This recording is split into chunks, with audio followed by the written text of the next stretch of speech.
Sur le plateau de Ça vous sur France 5, Anne-Elisabeth Lemoine ne se montre pas très subtile.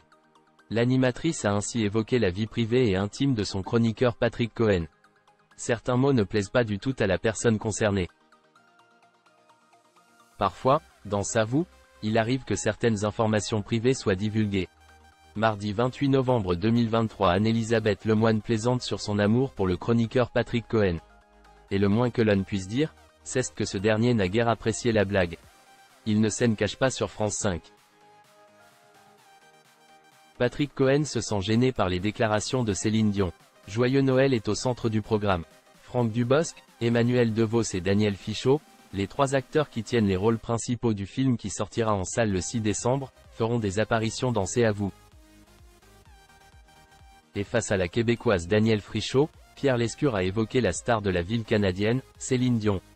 En 2012, le chanteur du tube All By My était l'invité de Cavou.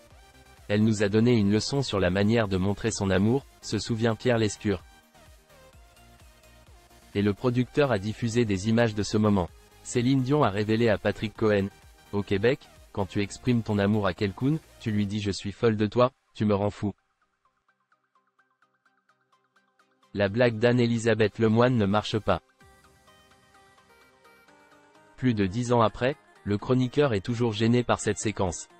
Si seulement je pouvais me glisser sous la table, a-t-il lancé, voulant éviter les propos de Céline Dion. De son côté, Anne-Elisabeth Lemoine a voulu plaisanter.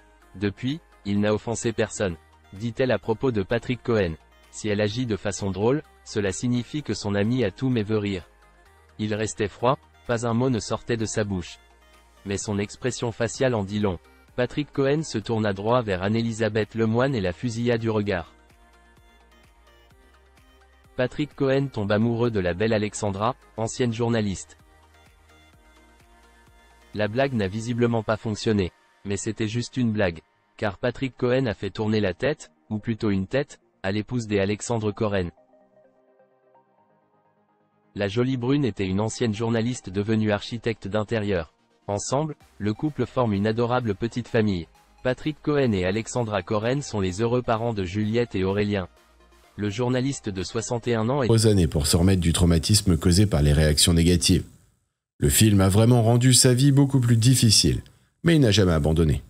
Il a continué à enregistrer de la musique, et lorsque les années 90 sont arrivées, Ike Turner était de retour avec de superbes enregistrements.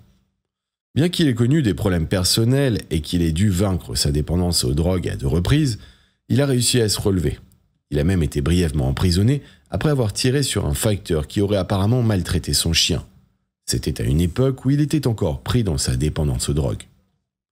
Sa vie a été tragique, mais à la fin de ses jours, il enregistrait de la musique et faisait ce qu'il faisait de mieux, faire danser les autres et les émouvoir avec sa musique. Ike Turner est décédé le 12 décembre 2007 à l'âge de 76 ans à San Marcos en Californie.